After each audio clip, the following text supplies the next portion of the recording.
இல்லை, அது முடிந்து போன கதை. ஓபிஎஸ் என்பது அவருடைய கதை முடிந்து போன கதை. அது மட்டும் இல்லாமல் ஒட்டுமொத்த இயக்கமே அண்ணன் எடப்பாடியார் பின்னாலே இருக்கின்றது. 100% தொண்டர்கள் நிர்வாகிகள் இருக்கின்ற நேரத்தில் யாரை வைத்து அவர் அரசியல் செய்ய போகிறார்? இதை நீங்கள் ஓபிஎஸ் தான் கேட்க வேண்டும். இது ஒரு பாரபட்சமான நிலைப்பாடு. எனவே அங்கேயும் முழுவதுமாக ஏற்றத்தாழ்வு இல்லாமல் மாவட்டம் முழுவதும் நிவாரணத்தை வழங்க வேண்டும் என்றும் கோரிக்கை. தனியாக அம்மா அவர்களும் அவர்களோடு இணைந்து இவர்களும் சேர்ந்து வாங்கப்பட்ட அந்த ட்ரஸ்டின் மூலமாக இந்த ட்ரஸ்ட்ல அவர்கள் உறுப்பினராக இருக்கின்ற காரணத்தினால் அங்கே போய் மேம்பாட்டு பணிகளை செய்வதற்கு அவர்களுக்கு உரிமை இருக்கின்றது. அம்மா இருந்த விசுவாசத்தின் காரணமாக இப்படி பணியை செய்தால் அது நல்ல விஷயம்தான். இது யார் அம்மாவிற்கு பெருமை சேர்த்தாலும் எங்களுக்கு அதில் ஆட்சேபம் இல்லை.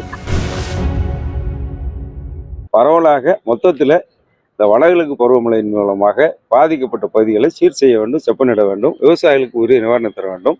இங்கே ஓட்டப்படாரம் தொகுதியை பொறுத்தவரை, விளாத்திக்குளம் தொகுதியை பொறுத்தளவில் உப்பளங்கள்லாம் இருக்கின்றது. அந்த பகுதிகளிலும் சேதமடைந்தவர்களுக்கு உப்பளத்திலே மிகவும் பாதிப்பான சூழ்நிலையில் அவர் மிகவும் பாதிப்படைந்திருக்கின்றார்கள். வரலாறு காணாத பாதிப்பை அவர்கள் எதிர்கொண்டிருக்கிறார்கள். அவர்களுக்கு நிவாரணம் தர வேண்டும். இப்படி பாதிக்கப்பட்ட அனைத்து தரப்பினருக்கும் மொத்தத்தில் அரசு மூலமாக நிவாரணத்தை பெற்றுத்தர வேண்டும். அரசுக்கு உரிய அறிவுறுத்தலை மாவட்ட நிர்வாகம் வழங்க வேண்டும் என்று கேட்டிருக்கின்றேன். விரைவில் சட்டமன்றம் கூட இருக்கின்றது என்ற நிலை வருகின்றது. அந்த சட்டமன்றம் கூடுகின்ற நேரத்தில் சிறப்பு கவன ஈர்ப்பு மூலமாக ஒட்டுமொத்த தூத்துக்குடி மாவட்டமே இன்றைக்கு இயல்பு நிலைக்கு திரும்பாமல் மக்கள் அன்றாட வாழ்க்கையில அனைத்து பொருட்களையும் இழந்து நெருக்கடியாக இருக்கின்றார்கள். அரசு இப்பொழுது கொடுத்த நிவாரணம் போதாது. இதிலேயும் பாரபட்சமாக இந்த அரசு நமது மாவட்டத்தில் உள்ள 10 தாலுகாக்களில் 5 வட்டங்களுக்கு 6000மும் 5 வட்டங்களுக்கு குறிப்பாக கயத்தாறு, கோயில்பட்டி, ஓட்டப்பிடாரம், விளாத்திக்குளம், எட்டயபுரம் ஆகிய 5 வட்டங்களில் வாழ்கின்ற மக்களுக்கு 1000 ரூபாய் நிவாரணம் கொடுத்தார்கள். இது ஒரு பாரபட்சமான நிலைப்பாடு. எனவே அங்கேயும் முழுவதுமாக ஏற்றத்தாழ்வு இல்லாமல் மாவட்டம் முழுவதும் நிவாரணத்தை வழங்க வேண்டும் என்றும் கோரிக்கை வைத்திருக்கின்றனர்.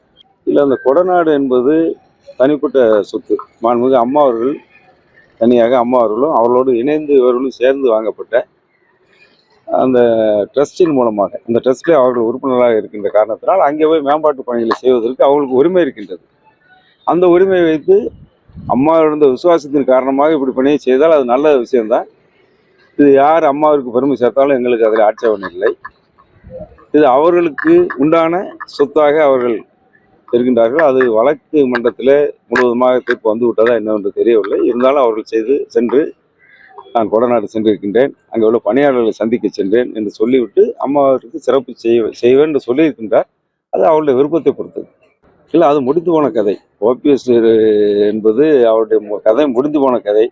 அது அனைத்து தீர்ப்புகளும் வந்தாகிவிட்டது. இன்னும் சார்பு நீதிமன்றத்திலிருந்து உயர்நீதிமன்றத்திலிருந்து உச்ச நீதிமன்றம் வரை ஒட்டுமொத்த தீர்ப்பு வழங்கிவிட்டது. அது மட்டும் இல்லாமல் ஒட்டுமொத்த இயக்கமே அண்ணன் எடப்பாடியார் பின்னாலே இருக்கின்றது. 100% தொண்டர்கள் நிர்வாகிகள் இருக்கின்ற நேரத்தில் யாரை வைத்து அவர் அரசியல் செய்ய போகிறார்? இதை நீங்கள் ஓபிஎஸ் தான் கேட்க வேண்டும். இது போன்ற செய்திகளை மேலும் தெரிந்து கொள்ள எங்களது யூடியூப், Facebook மற்றும் Twitter ஆப்களை சப்ஸ்கிரைப் செய்யவும்.